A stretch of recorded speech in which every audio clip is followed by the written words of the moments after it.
So hi everyone and welcome back to the Long Way Back podcast. I'm Timmy Long, your host for today, and today I'm joined by a very special guest from across the pond, Daniel Maté. Hi there. Daniel, how are you? I'm well, thanks, Timmy. How are you? Great. I'm absolutely great, and it's great to have you here.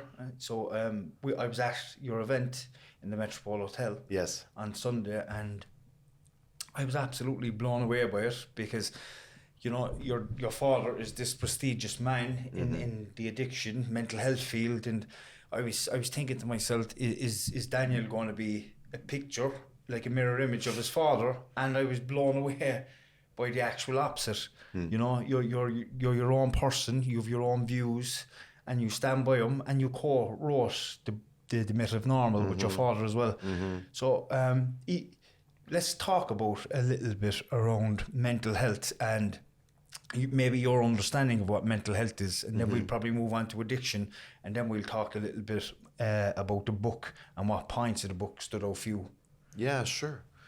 Well, you know, first I should say that my views are certainly influenced by my father's views. I guess there's views and then there's point of view. Yeah. You know, so, you know, opinions and the knowledge that you have, and much of what I know about addiction, like, you know, many people listening, I assume, will have been at least influenced by his work and his expertise. But then there's my point of view, which is where I'm standing in looking at those views or those facts, right?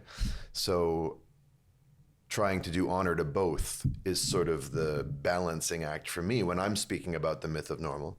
The book itself is co-written by us, but it's representing in the main his work and his, you know, points of view, or at least his views and his research and his perspective. So my contribution to the book was to bring an outside point of view and also a slightly different voice. But we'll talk about the book in time. Mental health. Well, I'm not a mental health professional, except in the sense that I've created my own modality called Mental Chiropractic, which is not psychotherapy, but it's something adjacent and I think complementary. And I assume we can talk about that in time as well. Yeah. Hard for me to define what mental health is. It's because it's so individual to everybody. Yeah. Because, and I think one of the most important things for human beings is the relationship with others in relation to mental health and how we can relate to them. So, for example, you grew up in a home where your father was a physician and he worked in an area of addiction and mental health.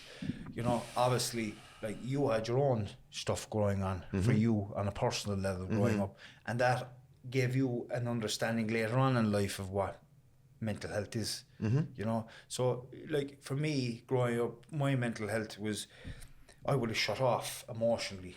Got it. Because of the things that were happening in my environment. Yeah. I had to shut off because I couldn't cope. You know, the stuff that was going on was really, really, really difficult for a child to experience. And from a young age, suicidal thoughts was something that was very evident for me.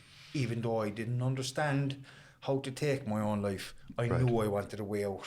I wanted to get out of there, you know. So each individual person is different, and because of me shutting off at that young age, I lived up here.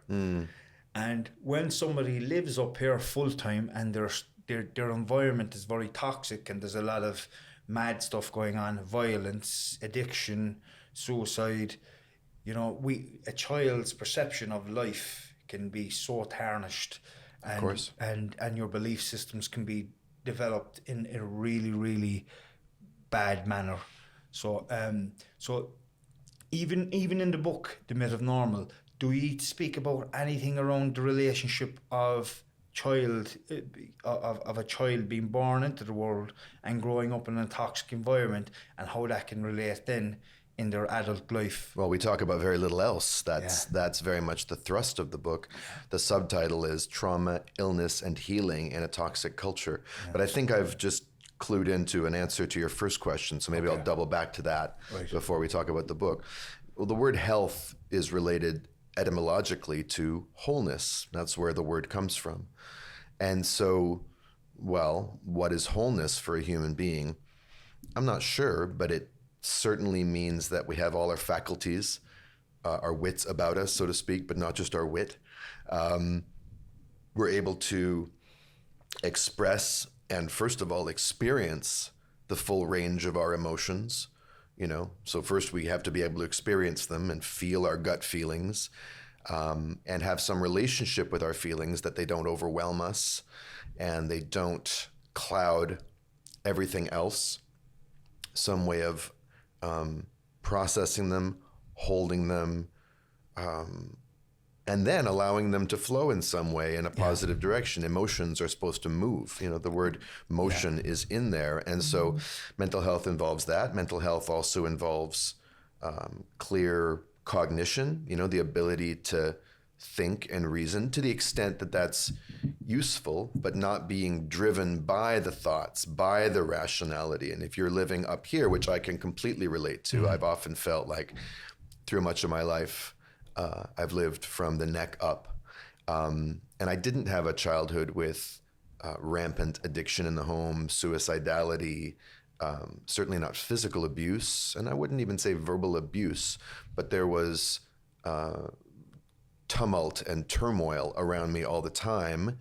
And I suppose you could call it, some people would group it under the large umbrella of emotional mistreatment in some ways, but only in the sense that children need certain things. Yeah. And sometimes they get the opposite, and sometimes they get the absence of those things. And those things are calm, attuned parenting, where the parent is present enough to be with the child's emotions and allow the child to be themselves. And that's how we learn who we are. That's how we learn to have the internal space for all the parts of ourselves. Very few of us, especially in a society like ours, get that kind of parenting across the board because our parents are stressed. Our parents are lonely. Many families, such as yours, I take it, are single parent homes. So there's even less support. But even in a situation with two parents whose relationship is, stable enough, they're still parenting in a kind of nuclear context where it's just, they're in a home and that's the world of the child. But that's not how human beings evolved. We evolved in villages, in hunter-gatherer groups where the community, in a sense, held the parenting environment. And that, if we talk about health, look, every creature, every living organism evolved a certain way. And the way it evolved tells you kind of what it is in its essence, in its nature. We have a chapter in the book called The Nature of Human Nature. And we're going to learn the most about how humans are supposed to be, or at least how we were designed to be, by looking at how we evolved.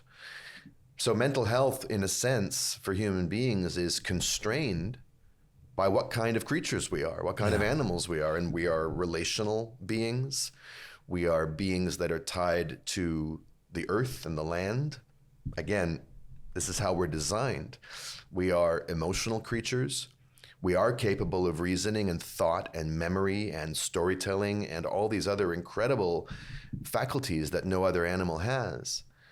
But when all of these different gifts we have aren't able to cohere, aren't able to hang together and work together in a healthy way, that's when you get mental disorder. And I'm not talking about mental disorders in the diagnostic sense. I just mean a disordered personality, a disordered mind, a disordered nervous system. And so really we could say that the lack of mental health is just evidence of an upbringing in an environment that wasn't geared towards the full humanity of our humanness. Yeah. And then you see all the phenomena that we write about in the book, from physical disease to so-called mental illness to addiction.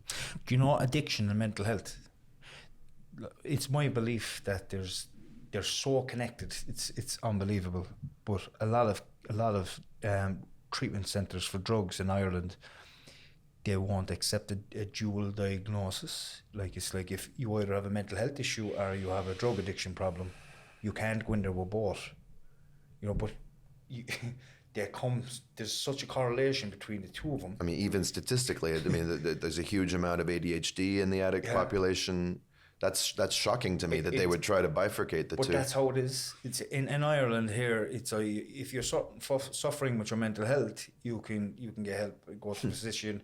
But if you go in, you can't go into a treatment centre with mental health and addiction issues. Well, you know what that is. Yeah. That's got nothing to do with the patient. That's got everything to do with the limitations of the system, of the doctors, of the therapists. Yeah. And that's exactly what it is. Yeah. And it also shows that there might be a lack of understanding as well. Well, there is a lack of understanding, absolutely. But it's kind of enforced ignorance to keep the system going the way it is, because it's challenging to overhaul the system, you know? So, I mean, this relates very much to, there's a lot of discussion in the book about how, scientifically speaking, it's incontestable that trauma prefigures mental health issues, that it prefigures addiction. I mean, it's just beyond a shadow of a doubt. Yeah. And the biological mechanisms by which that happens, the psychological mechanisms by which that happens, have been well sketched out, or even, you know, traced out and drawn out in very detailed ways by scientists. It just hasn't found its way into medical or psychiatric training. Yeah. Which, as I said the other day, is evidence that our so-called evidence-based science and medicine are more of a religion. They're more of an ideology that's impervious to evidence. Yeah. And this is, of course, connected to the economic system, because if you were to train specialists to be a little less specialized, to be able to zoom out and see the larger picture, well, it would be less lucrative, wouldn't it? Because you'd have to spend more time with people. You'd have to get to know them. And it wouldn't be such an automatic thing to just prescribe a drug for this particular disorder or this cognitive behavior therapy. Not to cast aspersions on any one particular kind of treatment, but a holistic perspective is less easy to profit from. Yeah. And it takes more human awareness, and it also takes more emotional presence. So it's a vicious cycle where you have a system that treats people as if their minds and bodies, their emotions and their thoughts, their biology and their biography can be separated. Then you train people who themselves are the product of that system, who are disconnected from their emotions, to be the ones diagnosing and treating and helping people. But of course, their own point of view, the limitations of their point of view, the blinkers they have on, forbids them, in a way, from seeing the human being in front of them. And then you have people who have to fit into one category or another category. And you may treat the addiction, you may cure the disease, but healing, which is the movement towards wholeness, and the word heal is contained in the word health, and is not really allowed for. And the only way for somebody to heal is through the holistic practice. It's the only way for me. Well, look at the word holistic. It's got whole in it. All of these words are actually from the same root. And it's the only way. And what you said there in relation to having different people helping you to move into different areas, and it's energy.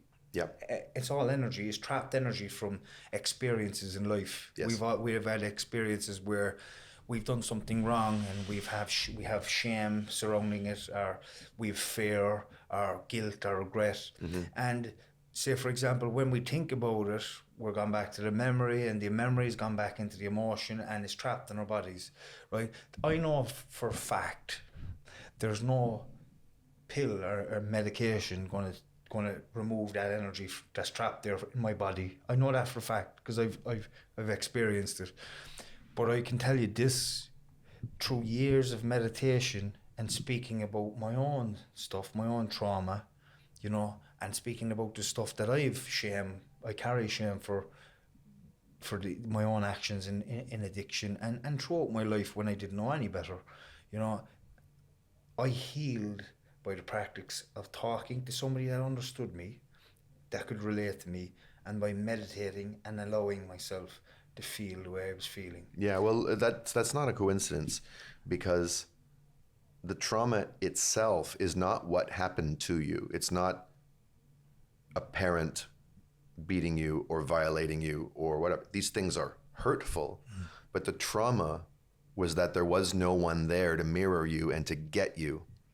Because physiologically we are interconnected. Our bodies respond to other people's presence. If you want to use the word energy, that's fine. For some people that might sound a little, new age. It's not actually. Energy is physics, but children's nervous system are regulated by their parents' nervous system. And our nervous systems when we're children are learning what the world is and who we are and what we're going to have to be and do in life to survive. And survival's the thing. So if I am not getting the attuned attention that I would need to move the stuck energy or the pain or the turmoil inside of me and process it and get free from it, well, that's intolerable. I'm going to have to do something. And since I can't run, I'm too young and I need these people. And since I can't fight them, and prevail, I'm much too small, I'm going to have to freeze out certain parts of myself and not feel it and trap it somewhere, but it doesn't go anywhere. So it's no wonder that what has worked for you in order to heal it is to get some of what you didn't get in the first place. And that's a sign that we're always malleable and that we're actually able to spark the healing process at any time if we finally get the thing that we ought to have gotten in the first place. And there's a great video on YouTube. It's in relation to what we're speaking about, the trapped energy or emotion, right? There's this animal is being chased through the jungle by a lion and is running across field. I can't pronounce the name now, but like a deer, right? Just say a deer. And after it gets away from the lion, it's lying down on the floor and it's releasing the fear that was contained within its body 20 minutes ago from the actual chase and the fear from the lion, right? And they get back up. That's and right. They start hopping around the place and they start eating grass again, right? But us as human beings, we contain these emotions. We contain the fear of a dog biting you. We live through the rest of our lives with that fear, and we become afraid of dogs. Or for example, you spoke about the energy of a parent growing up. There was so much shame in my home growing up. I mean, I can only understand it now because I'm an adult and I've learned these things. But growing up, the shame that was in my family household was probably so unbearable for my mother that she took her own life based on it. But because of my own experiences and feeling that shame, because it's passed on, I believe you're living in that environment, you can feel it, we sense it, and it kind of moves into our bones. And I lived my life full of fear, full of shame, and not really being able to understand where it came from until I got educated about it, and the education and that was something that I wanted. It wasn't something that was pushed on me by somebody or by society. I wanted to get well, and because of me understanding how I work now in comparison to the way I used to work when I was young, just constantly afraid, constantly shy, constantly ashamed of the way I looked, the clothes I had, the smell off me, because we grew up in really bad poverty. I can really relate to people on our streets. Like we have people on our streets caught up in addiction, people that are just homeless because they're homeless for no other reason. And when I pass people on the streets and I look at them, I have nothing but complete understanding to their situation because of my own experiences in life. Yeah. Because I also know there's no one really wants to live that life. Some people, it's just the life they have because they can't move away from the stuff that has happened in their past, their belief systems, their core beliefs that were developed from a young age. Well, and also we have to take it's not just an internal failure on their part or an inability on their part to move past their past. We're living in a world that traps them in their past. And it's an economic system that, if there was any sanity and any humanity in the way our society is designed, no one would be trapped there. They would get the help they need. They would have the aspects of life that make life meaningful. They would have the rest of us giving a shit. It would just be unthinkable to allow that. But we live in a world, and this is where the title of our book comes from, the myth of normal. You know, we think of those people as abnormal. Well, first of all, they're having normal, natural reactions to the life they've lived in this world. But think of, you know, from the perspective of a sane society that understands the relational nature of human beings, it's completely abnormal and absurd that we tolerate these things, and we do. And in order to tolerate them, just like on the individual level, you push your emotions and your gut feelings away, we push away the awareness that there's anything wrong.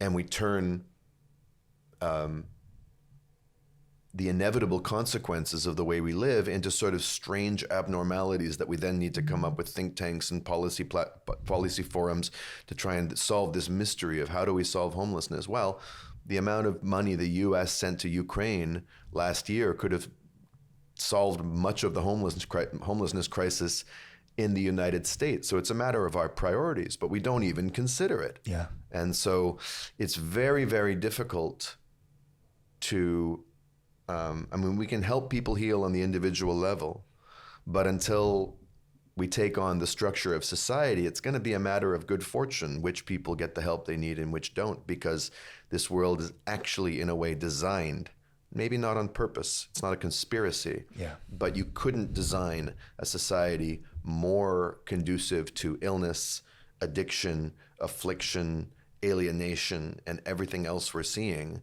than the one we're living in. Where would your understanding be around the children in our society?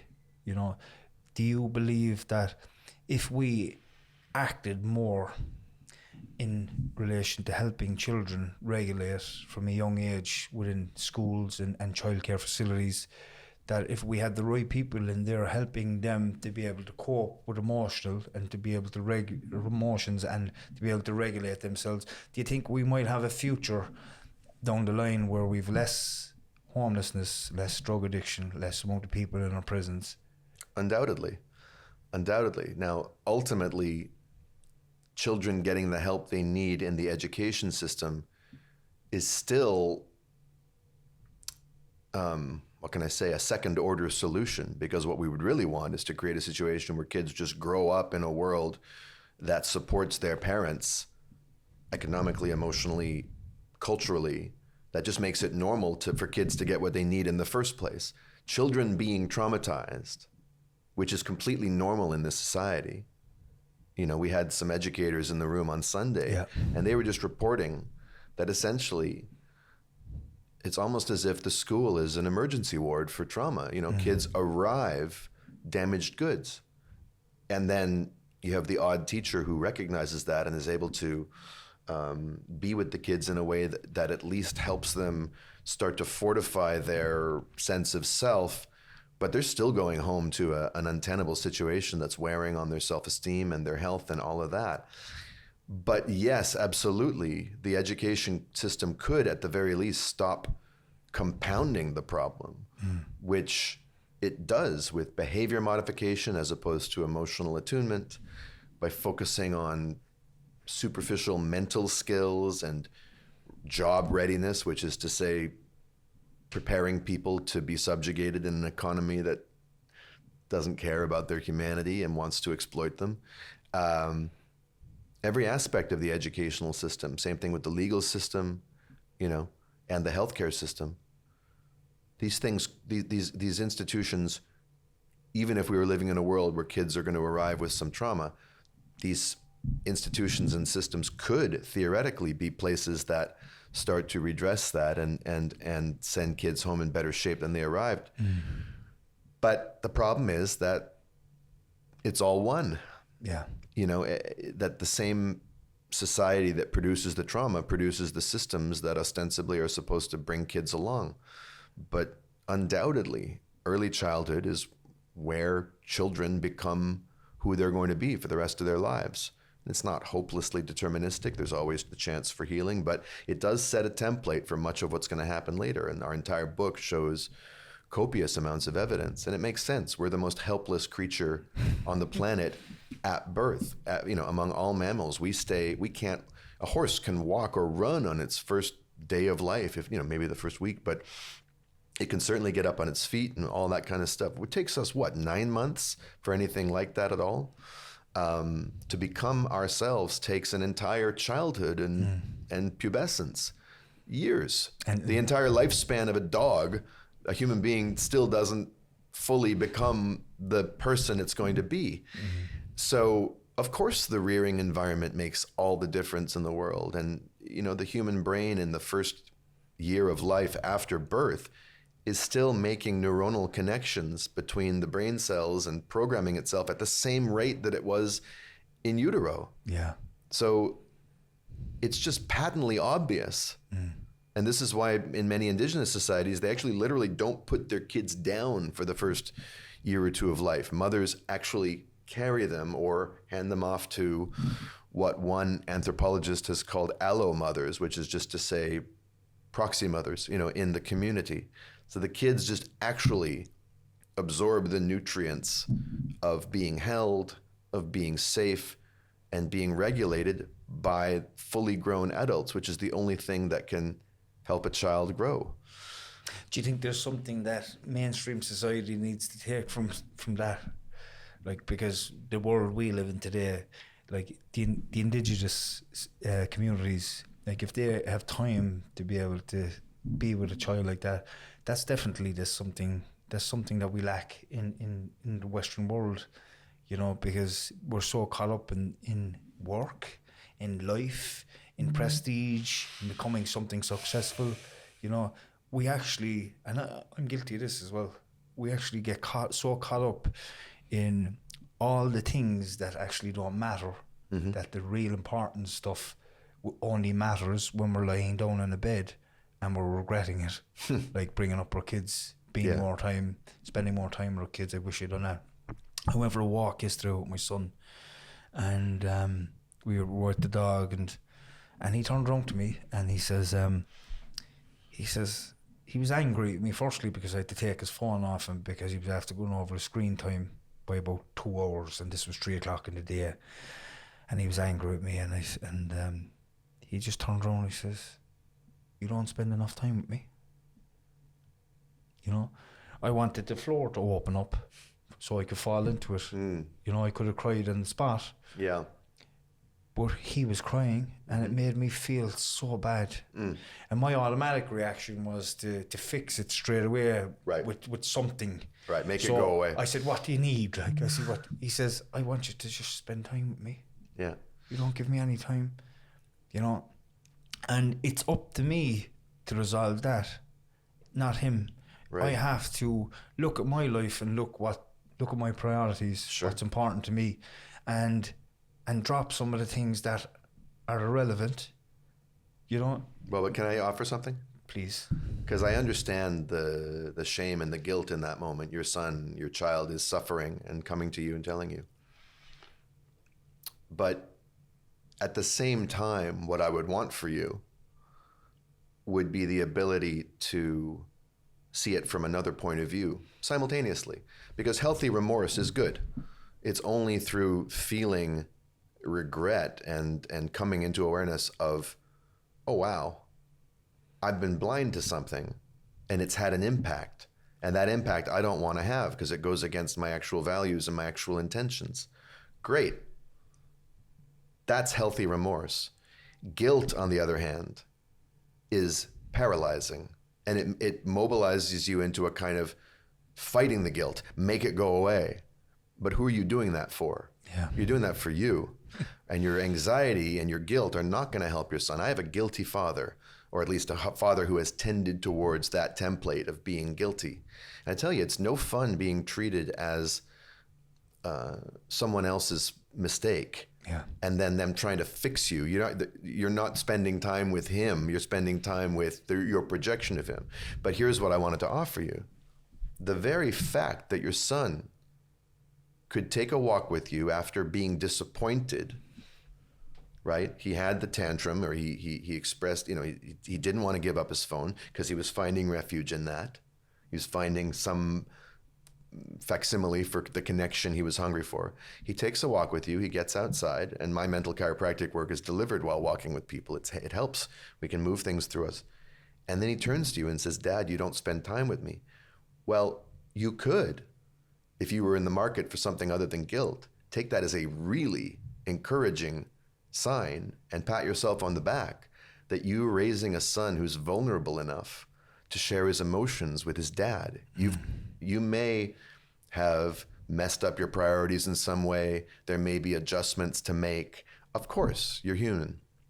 And you're living in a high-pressured, competence-addicted, achievement-addicted, do society that doesn't allow us to just be. But even for all that, and even with all the pain you've carried and all the pretexts you've had to be very ashamed of yourself, which, as you know, shame is a trigger for relapse, isn't it? Right? So you would think, oh, if I'm ashamed, then I'll change my behavior. No. The shame is one of the things you'll do anything to escape from. But even with all that, you've clearly done enough healing that you have the emotional bandwidth to allow your son to be vulnerable. Now, some kids, many kids, would never say that to their father. Yeah. They would just act out in other ways. It's a sign of real health in your home. And that starts with in you, that your son was able to have that conversation with you. Of course, and I always tell him that he can talk to me and my wife about absolutely anything that's going on for him, and we're open to whatever conversation. Well, it's one thing to tell him that. Yeah. But kids don't get your words; they get who you're being. So what I'm saying is, even more than you have the right parenting style or you've said the right things, you clearly are embodying an openness and a vulnerability. And I can see that in your eyes. You're able to be with your own emotions and speak about them. You're modeling that for him, which creates the space for him to be with his own. So it's even better than, you telling him you can come to us. I'm sure my parents said things like that to me too, but I knew better. Yeah. In some way, there were some things I could come to them with. There's some things I couldn't. And kids absorb who we're being, not what we're saying. Yeah, that's some great advice, and particularly for a lot of people that might be listening to this as well, who might be having the same issues with kids. Yeah, and celebrate your wins. Actually, like, it's actually not responsible to keep harping on the same remorse and ignore the evidence that, wait a minute, there's something has shifted here. And even if you have kids who are experiencing real difficulties, well, look at your own childhood. How much didn't you pass on to them? How much have you filtered out? Good for you. And if we don't acknowledge our victories, that's a different kind of self-absorption, where we won't wake up into the present moment and say, hey, you know what? I can be responsible for my trauma, and I can actually move things in the other direction. And that'll encourage, I call that developing a taste bud for something new. You can actually taste, oh, that's not just a repeat or an amplification of my childhood trauma. That's a new possibility that I have the power to bring into my life and thus into the world. And I suppose is because of the work that I've been doing on myself, that allows me to be able to express this stuff. It's only that. Because I do feel I am in touch with my emotions a lot. Well, when I stopped drinking and drugging, there was nothing there. I was nothing, and when I stopped, then all of it came back, the floods of it. And it was the most difficult time of my life, because not only did I give up alcohol and drugs at a certain time in my life, it was a time of my life that I was sitting inside in a cell, in a 9x6 cell, and I gave it up, and I'm in there for 18 hours a day, just thinking about shame, fear, guilt, regret, and it was just consumed me, it completely destroyed me. At the time, I thought I did, but I didn't understand how to move through it, because I was uneducated. I didn't have the language. I didn't understand it. I was learning to read and write at the same time. I was learning language and how to express myself. It's a lot of learning to do at once. Yes, and it was really, really difficult for me. But it was the meditation practice that was put into my life, where I consistently brought myself back to the breath. or back to some part of my body where I was feeling something even though I didn't know what it was. That allowed me to be able to accept things that were going on for me without Beautiful. judging them, and that's where everything came from. And it's one of the biggest tools I have in my life, is to be able to just move with stuff as I'm moving. So when shit goes on for me in my life today, whereas when I was a child, I didn't have the resources to be able to process stuff, or the people in my life. Yeah. Today I have me, because I understand the process of processing information and processing a situation or an experience, and I allow myself to feel it within my body, and I just drop in. The head will be off on a tangent. The head will be gone mental. It'll be judging people. It'll be judging yourself, and they're this, they're that, and the other. But it's the body will tell you how you're feeling. Sure, and that's a big part of, when we segment mental health from connection to our bodies, we're not using our full minds, because our mind and our body are one organism. And, again, the mental health industry treats the mind as this free-floating thing, but actually it's intimately connected to the body. And I would also offer one possible reframe. I mean, and this is what I do in Mental Chiropractic, it's not inaccurate to say, or it's very legitimate for you to say it destroyed you. But in another sense, it's not true. Because if it destroyed you, who am I talking to? Yeah. In a sense, what did it destroy?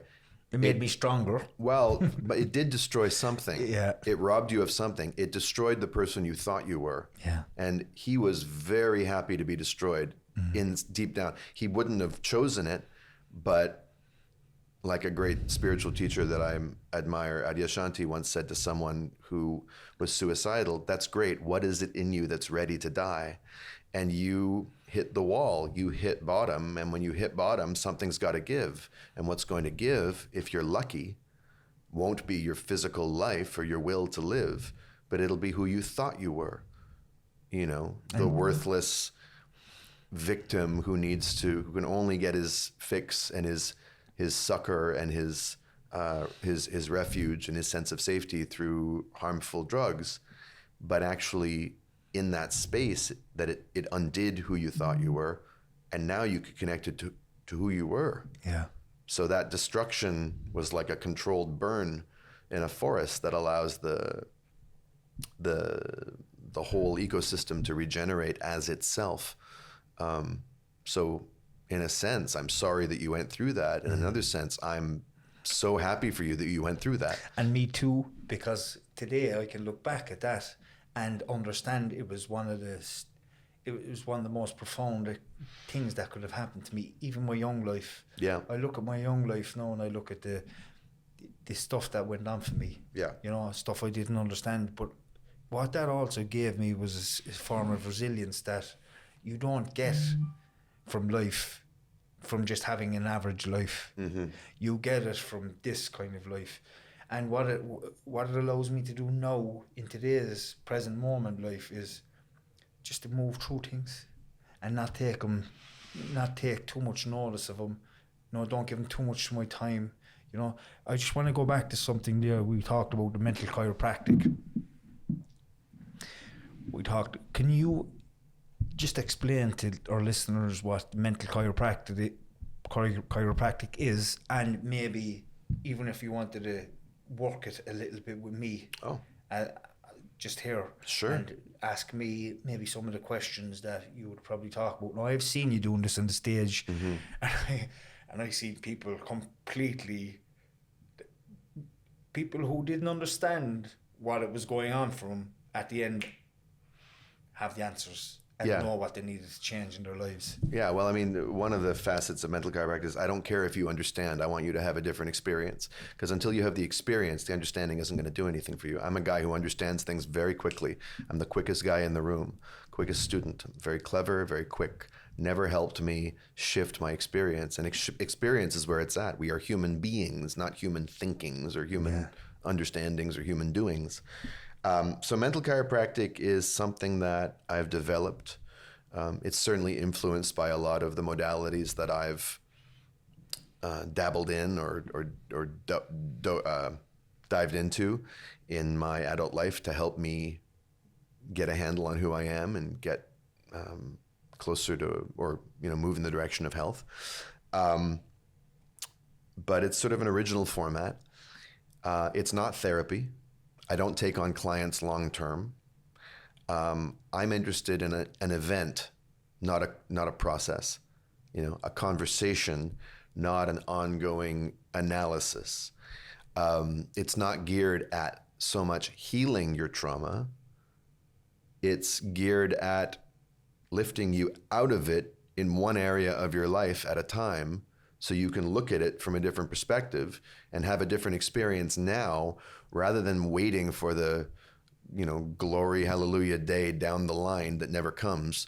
Metallica has a song called The Day That Never Comes. It's that, where everything's going to be hunky-dory and you'll be perfect and totally healed. And, capitalism keeps selling us products and books, guilty as charged, that in some ways we might hope will bring the ultimate remedy. But the premise of mental chiropractic is, no, okay, the trauma happened.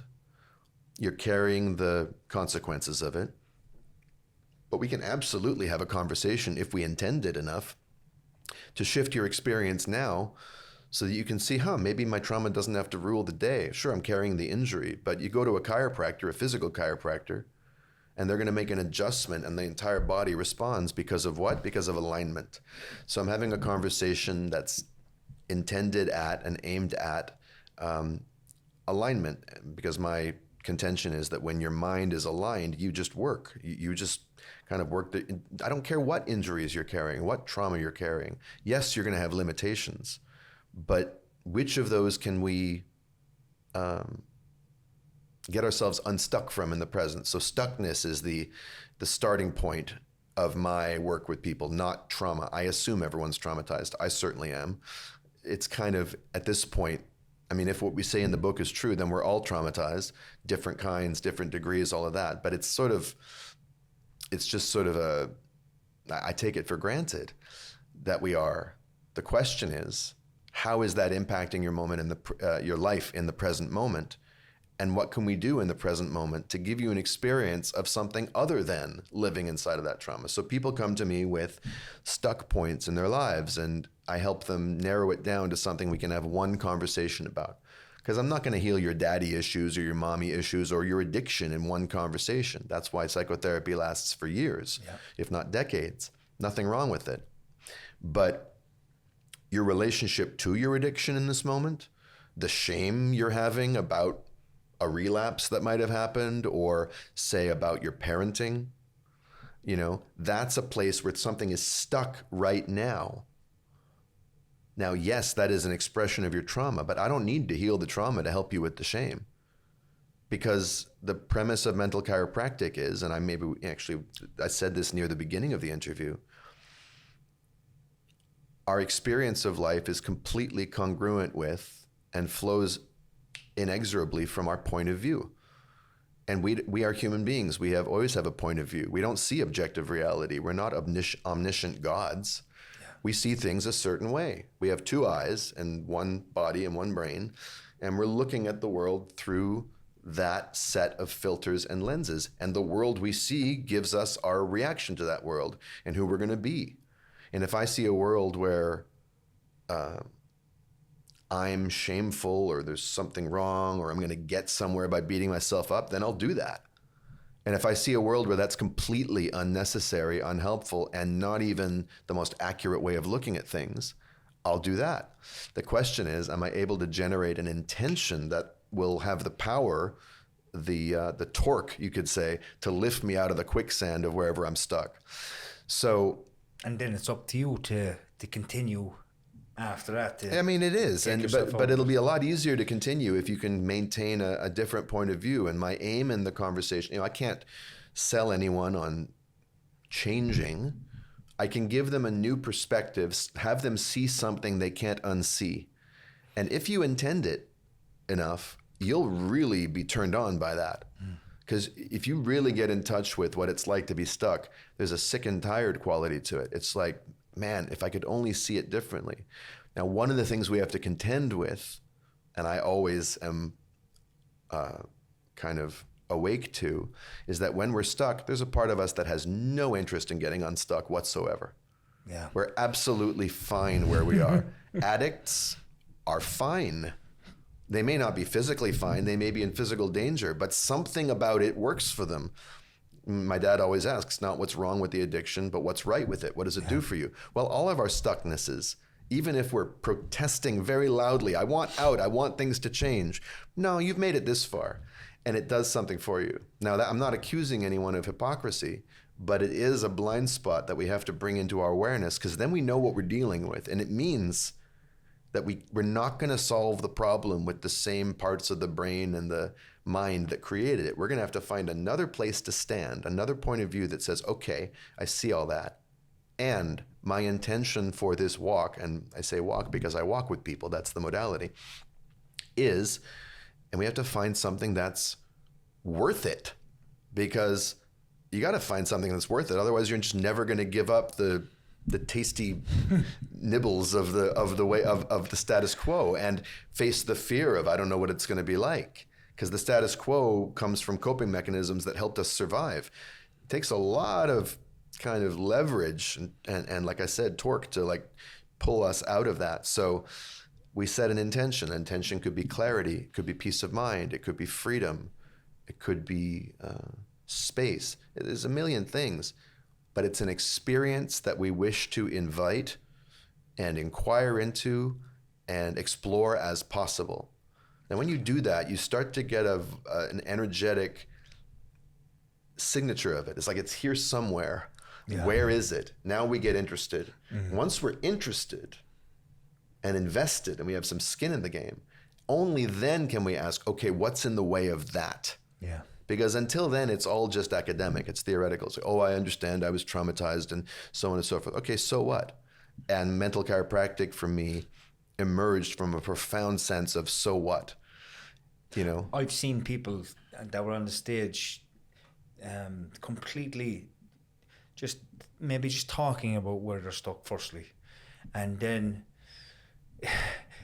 there seems to be a bit of a wall come up then, a blockage. Absolutely. You know, and the blockage is there, and next all of a sudden I see you slowly then just giving them little nibbits. I know you know where the blockage is because you're talking to them. I know. I don't quite know where. I know what it. I don't know what it is. I do know where it is. Yeah. But you know what to say at that moment to help them to maybe find it themselves. And next all of a sudden I just see it. Yep. The emotion starts to rise. Yep. And next you can see it and they can feel it then. And then when the emotion rises, the answers start coming out. Well, that's exactly right, because now they're thinking with their full self. Yeah. We think of emotions as being in competition with or opposed to rational thinking. It's quite the opposite. Yeah. Our emotions are a whole intelligence system. And if we're denying what we're feeling, we're not playing with a full deck.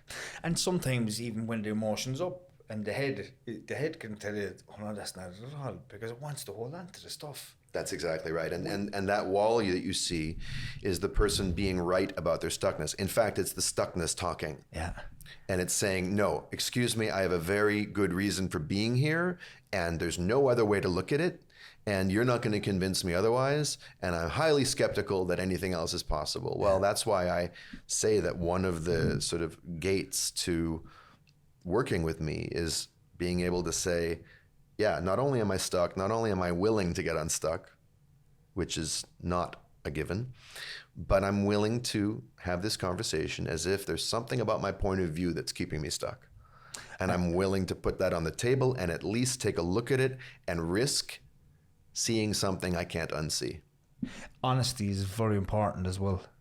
You know, if someone's going on a walk with you, you have to be transparent around stuff as well, you know, in relation for you to understand what's really going on for them. Because sometimes people might be talking to you for the first time. They mightn't even spoke to a counsellor or something about whatever area they're stuck at.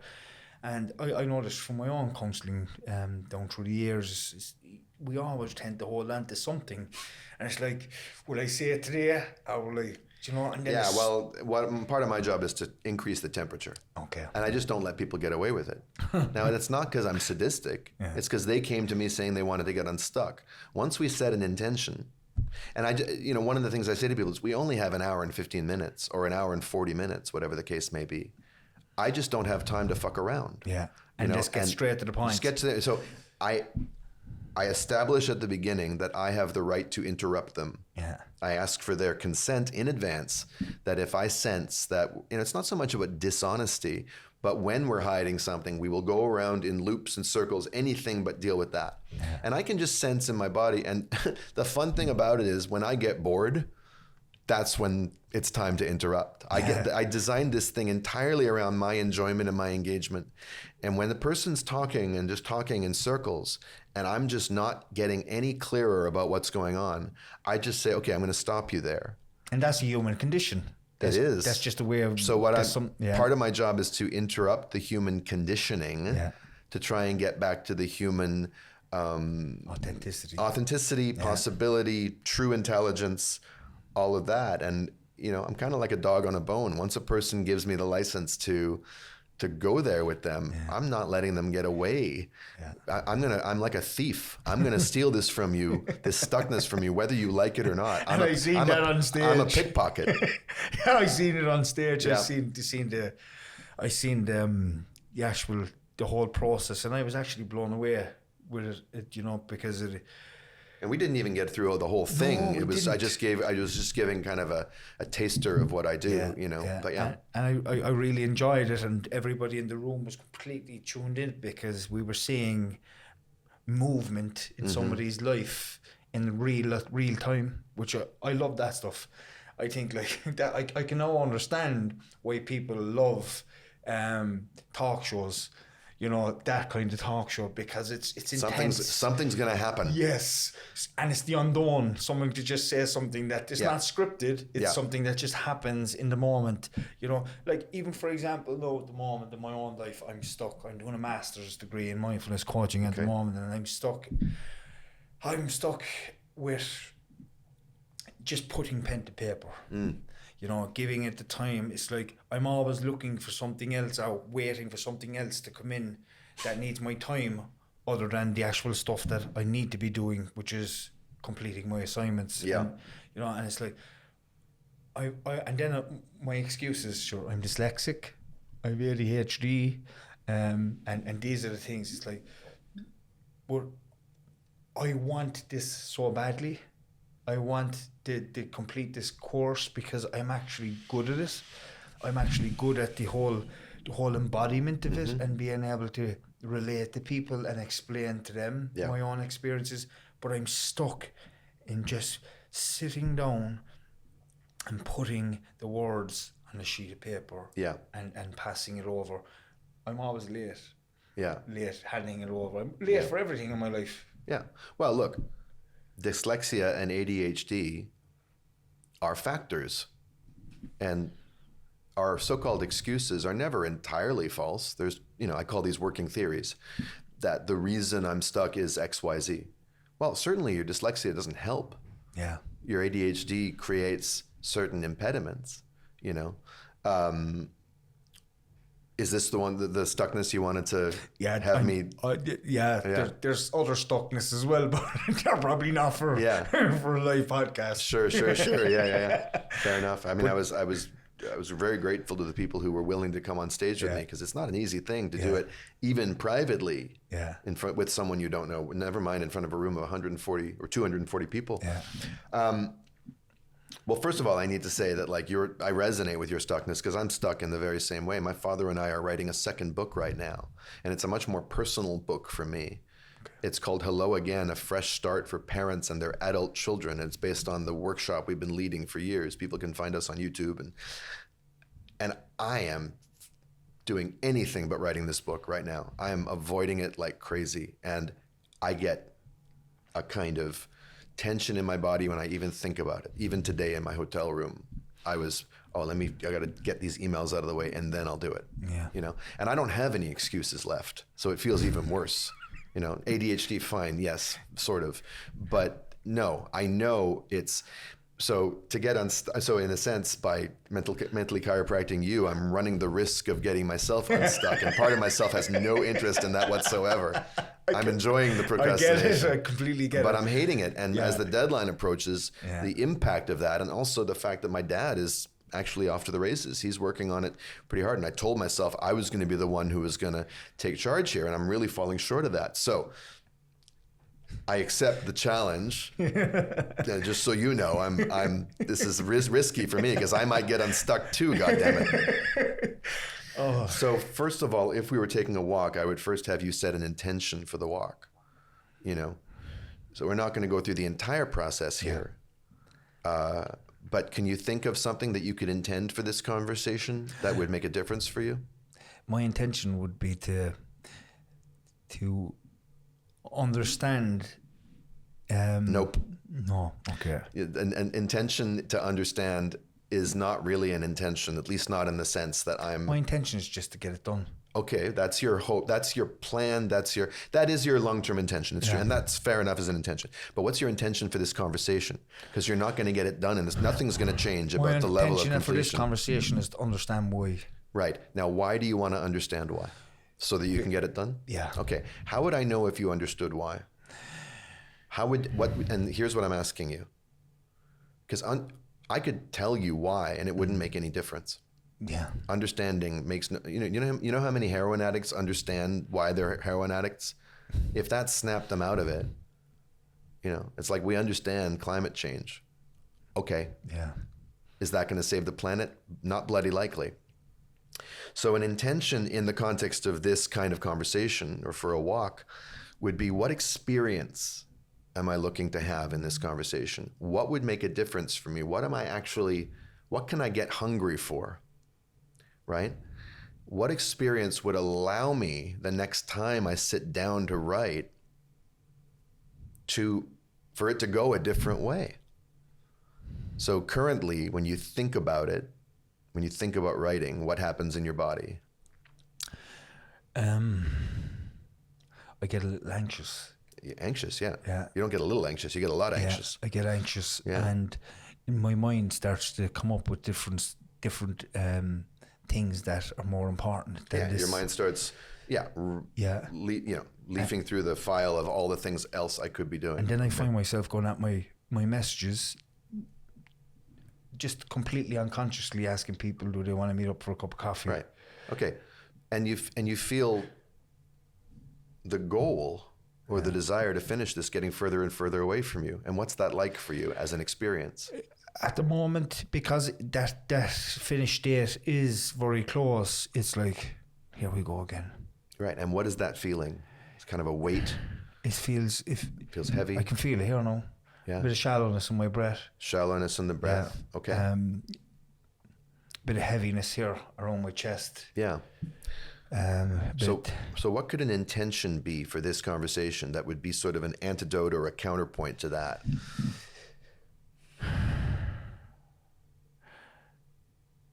Just understand. Mm-hmm. Just understand why. There's the why again. What have I said about understanding? You notice I don't let people get away with anything. Yeah, I should have grasped that. No, I understand you want to understand. I get that, and it's natural to want to understand. But the reason you want to understand is that somewhere in you, you know that if you could understand, you could shift your experience to what? What would it be like to finally be able to understand? And you know what? That's a great point, because understanding for me wouldn't mean nothing. Correct. It wouldn't mean nothing. For me, I need to.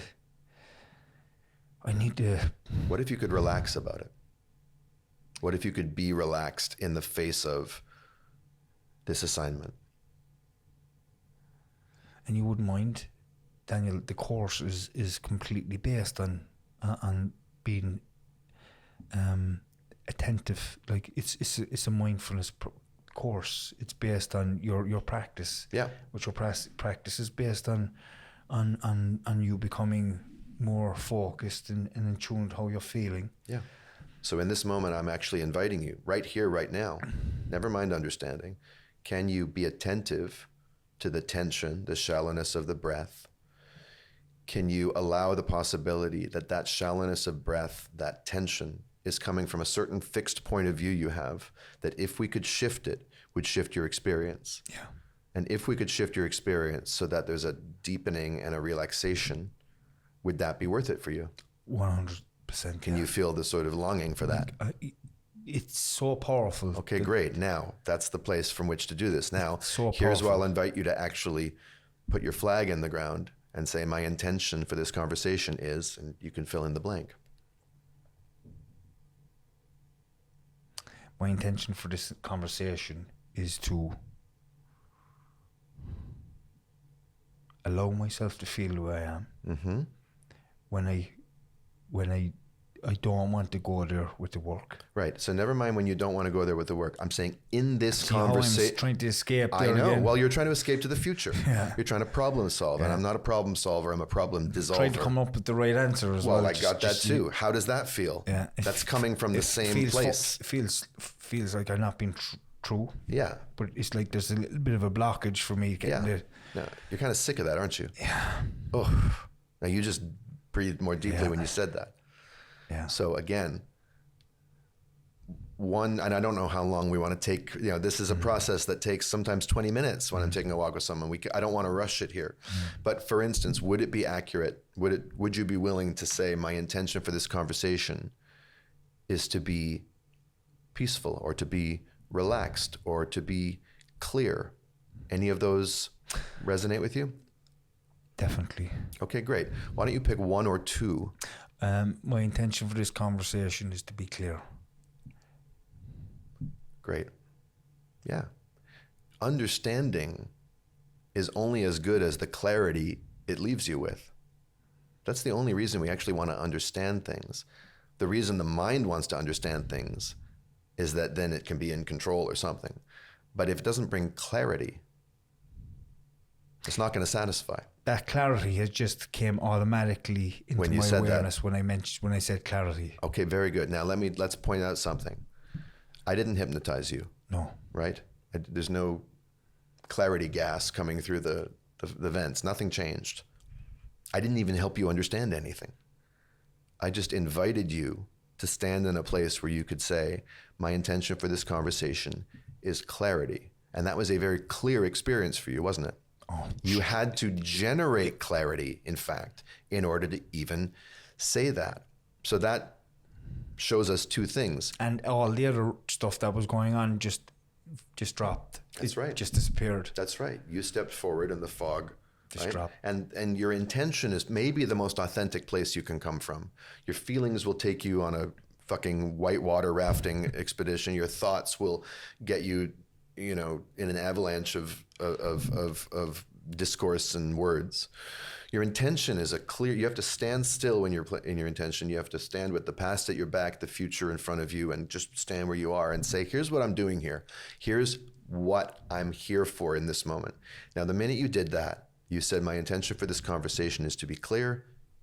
You got an experience of clarity. It was like a down payment on your intention. Yeah. Now, if I just left you there, it would have had limited value. You could say, I had it, I lost it, because I promise you it'll go away in the next moment. It just does. But at least you got a taste of it. It's like giving the bloodhound, drug sniffing dog a little sniff of the cocaina before it goes looking for it in the bags. Now, two things. Number one, you just spoke some words. That means your words are very powerful. Yeah.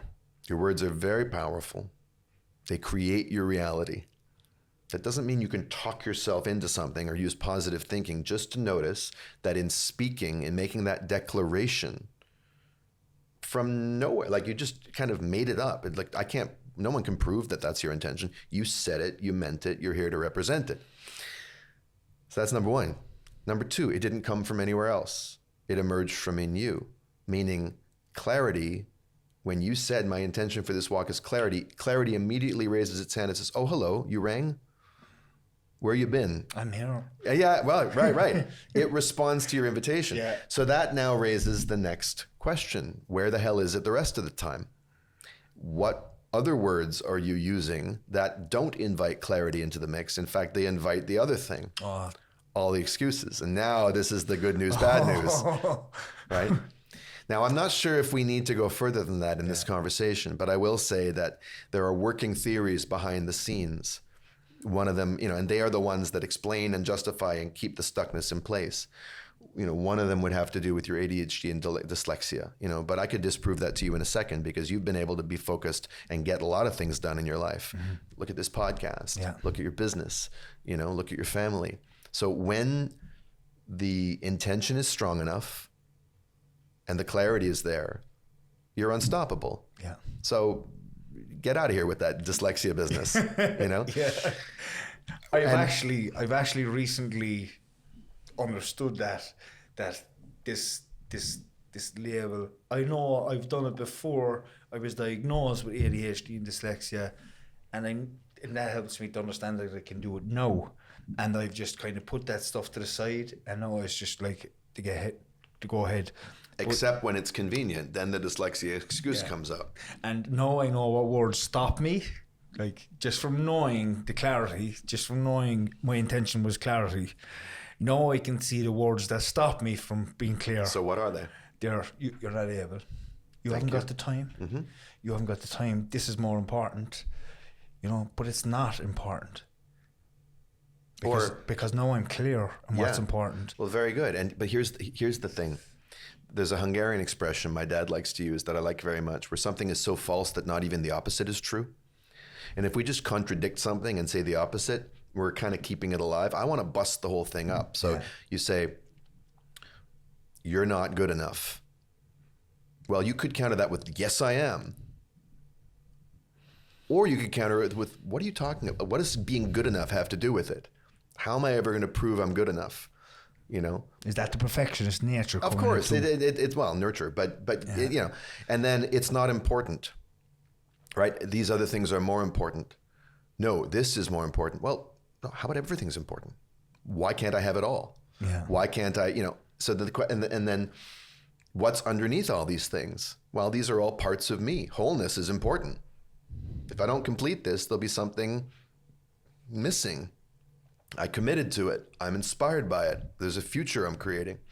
The other place where I would probably take the conversation is to take a look at what would you have to deal with if you completed this thing?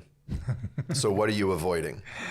Because we assume, I really want to get it done, but there's a kind of nasty thing going on in the background where it's like, and for me, writing this book with my dad, I just came to me. What is it? That I'll have to live in the present moment more.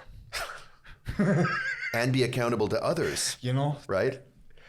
Yeah, and be responsible. Yeah. 5 minutes, start that. That's Thank powerful. You. Yeah.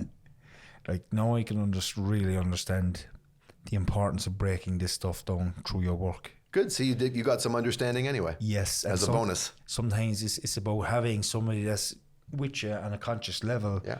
And just maybe just giving you a chiseling out a piece where you might be stuck, just to cut it back. Doesn't take much, does it? No, it doesn't. And you notice I haven't talked to you, I haven't said one word in this part of the conversation about your childhood trauma. Yeah. I get it. It's irrelevant. It's not relevant to this. Yeah. Now, is it operative in this? Of course. Where does I'm not good enough come from? Yeah. Where does the ADHD come from? Of course it's there. And it doesn't define you, and it's not here.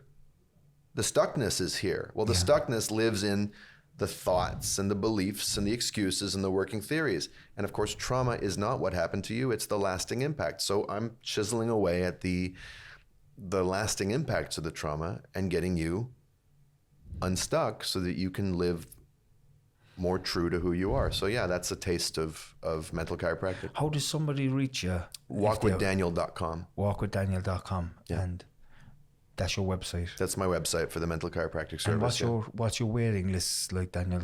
I'm booked out about a month in advance. So if anybody wants to contact you, get onto the website. I would say get on it soon because I only do one walk a day maximum because, well, I actually walk. I'm on the phone. Yeah. Or if we're in the same place, we walk in person. And and that's just a taste of what somebody can get. That's just a taste, but you did great. I mean, you really went there. And what I liked was once you until you said my intention for this walk is clarity, your thinking wasn't very clear.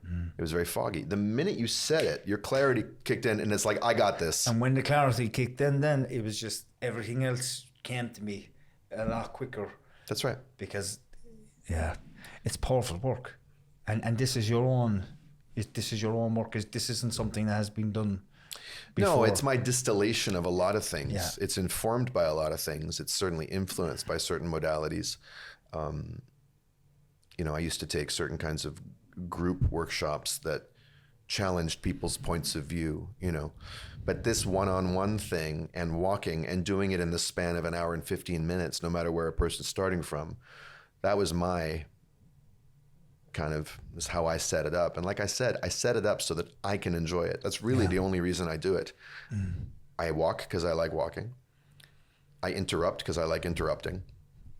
And I have a conversation around getting unstuck because I really dislike conversations where nothing shifts. Yeah. I just don't see the point of a conversation that leaves each person the exact same place and I just love watching reality transform in front of me.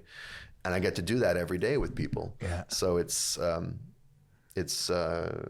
tremendous entertainment, and much better than entertainment. It's very fulfilling because fundamentally I have a commitment to transformation and to crystal clarity, and to witness people embodying those things, whether or not I'm involved, but it's great to be involved. Thank you. It makes life lifelike for me. Just before we do finish up, there's another thing that I think is important to mention. Last night you done a talk on Small Peen, which is a bar here located in Cork City. That talk was about what's going on in Gaza at the moment. Mm-hmm. Do you want to give us a small bit around your own thinking of what's going on over there to these people? Yeah, well, I think anyone with a heart and conscience who isn't captured right now by an ideological attachment to some pretty severe illusions, and here I'm speaking about many members of my own ethnic community, the Jewish community, who have an emotional attachment to a vision or a version of Israel that, if it ever existed, no longer exists, but a version of Israel that also has to deny its origin story, which dispossessed millions of, close to 1 million Palestinians and took their land from them. I think anyone who's alive to their own feelings and isn't in the grip of an ideological vortex can see that what's happening is one of the most brutal mass massacres that we've seen in our lifetimes. And I think the word genocide is entirely appropriate. Genocide by bombing, genocide by shelling, genocide by executions, genocide by starvation. So that to me is very clear. I've achieved a certain kind of prominence on Instagram since October 7th, really since October 8th, for being a Jewish person speaking out about it. Do you get much slack then from other Jewish people because they're giving you shit because they think you're choosing a side? Some. Yeah. Some. But basically, the way I can look at it, I can see the human side, your human nature just coming out. Yeah. Well, imagine an English person speaking out with understanding about the plight of the Irish resistance. Yeah. You're not supposed to do that. You're supposed to champion your own, but some people define our own as those who are oppressed, not those who wave the flag that has our symbol on it. And even from the perspective of allegiance to our people, the Zionist project, what Israel has become, what Israel is doing, even if you harbor fondness for it historically is the most calamitous thing to happen to our people that I can think of, at least outside of what was done to us by others. But in terms of what we've become, I'm using we very loosely. It's not good for our souls. It's not good for our culture. It's not good for our connection to spirituality or God or the values that I think have made the Jewish tradition such a contribution to world culture. Whether it's intellectual rigor, self-examination, questioning, humility, things like that. So, do you think it's something that the Israeli people may have not got over yet? What happened in the 1940s? Yeah. Well, here's the thing. Do you think it's still raw in their bones? I'm careful with that. Yeah. Because number one, Zionism started long before the Holocaust. Number two, many people in Israel are not even descended from people who went through the Holocaust. Many people in Israel are descended from Jews who had to leave Arab countries after Israel was created, with Israel's active participation in getting them booted out of there and inducing them to move there, and then convincing them that now you're not Arabs anymore, you're Jews, and instilling in them a kind of supremacist ideology. So the Holocaust, and also the Holocaust happened close to, 80 years ago now, you know? So yes, there are remnants of that, and transgenerational trauma is a thing. But what I would say is that the much more active trauma that they're carrying is the trauma of having the Holocaust used to terrorize them from a young age into being monstrously racist and monstrously bigoted and fascistically tribal. And that, remember, trauma is not what happens to you, it's what happens inside of you. And what's happened inside of the Israeli psyche, and many Jews outside of Israel too, is a kind of divorcing of our consciousnesses from a sense of shared humanity. It's just us against the world. And that is a traumatized place to come from. And yes, the Holocaust plays into that, but the Holocaust is used and exploited to reinforce that. So that's not the Holocaust that's doing that. That's the ideological system and the militarism that quite consciously, if anyone's seen the documentary Israelism, which is coming to Europe soon, you can stream it online, I think. It shows how there's a whole industry around indoctrinating young Jews into seeing the world in this way, where it's this zero-sum game where the Holocaust proves that we are constantly in mortal existential danger, and therefore whatever Israel does needs to be justified, explained away, or just outright denied and ignored. And it fills this need for people of feeling a sense of belonging and whatever. And that's just very, very dangerous. And it induces that country to produce generations upon generations of people who have no sympathy or compassion for anyone but themselves, which is a dangerous, narcissistic, and I think psychopathic way to go through the world. And that makes them capable of doing what they're doing. So I'm no longer willing to just simplify and say, well, you know, the victimized went straight from being Holocaust victims to being oppressors. It's more nuanced than that. And that's an example of using an inarguable trauma as an excuse and a justification. It's not. Yeah. We have to free ourselves from the ideology that says the Holocaust proves that we have the right to do whatever we want. You can learn two lessons from the Holocaust. There's only two lessons you can learn. It's either, I mean, if you're not a Nazi, it's either never again for anyone, or it's never again for just us. Yeah. And that attitude is going to move you in the direction of the people who committed the Holocaust, because it's all about us and we get to do whatever we want, and anyone who's not us doesn't need to be considered. What I've seen globally since this has all started again with Palestine and Israel is I've seen a lot of people and countries supporting Palestine, and it's like what happened to the Jews.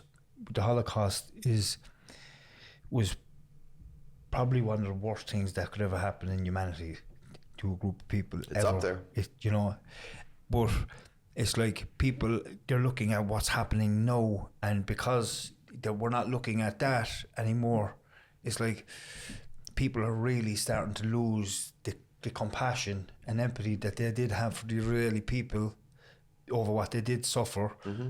And again, it wasn't the Israeli people that suffered it. It was the Jews of Europe. Yeah, the Jews of Europe. So we have to really keep these things separate. Yes. Yeah. So people are they're starting to forget about that, and they're judging Jews all over. Well, but it's understandable. It's very lamentable, and I would urge people. I know Ireland doesn't have a huge Jewish community, so Jews may be sort of an abstraction or a concept to people. Well, you got one sitting here.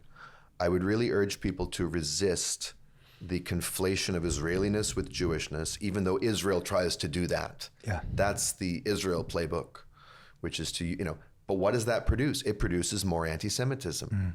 Even as they accuse anyone who criticizes them on a human level or on a legal level or on a moral level of anti-Semitism, well, that's crying wolf, or crying Wolfowitz, as I like to say. But, it demeans and diminishes and denigrates and degrades the concept of anti-Semitism, which is very real. And it fosters a kind of Holocaust fatigue. People don't want to hear about it anymore. Understandably. You hear something being used and used to sell and launder another genocide. Of course you don't want to hear about it anymore. So I think Israel's doing great damage to the image of Jews all over the world, and not just Israel, but the mainstream Jewish communities that refuse to listen to the growing number of us, especially young people, but also old people, including Holocaust survivors, who say, hell no, not in our names. Yeah. This is not our people. So I would really encourage people to listen to those voices, whether it's mine or And that's the importance or of others, what you're saying here today. Yeah. Is you're spreading the message that it's not the Jewish people in general. It's not. It's just a segment of people. That's true. It is true. And I have to say that that's not the primary message. Yeah. It's an important one. But this is not about PR for the Jews. This is not about saving our reputation. Stopping the genocide, being in solidarity with the Palestinian people is the most urgent thing right now. Ultimately, there's no solution that won't involve security and peace for both Jews and Palestinians. But right now, we have an emergency on our hands. So I'm not going to police people's attitudes, but I will just say along the way, you're not helping things if your advocacy for Palestine is turning into a festering resentment of Jewish people. I get it, and I would implore you to be better than that. Yeah. Because that's just not where a tenable future is. The lesson of this, just like I said, the lesson of the Holocaust is never again for anyone. The lesson of this should be all peoples deserve to have a chance to have the best in them arise, and all peoples deserve justice and security. And that's everybody. That's considering all that is wars that are going on in the world at the moment. We have the Ukrainian war, and God knows what's happening in other places around the world where media can't get to. So listen, Daniel, it's been an absolute pleasure, and I'm very, very grateful because I know you're a busy man, and it's just great to have you here in person to sit with me and have a good conversation about life in general and your beliefs and my beliefs. And I just want to say thank you, and I wish you all the best for the rest of your trip here in Ireland. And I hope the Irish people are nice to you.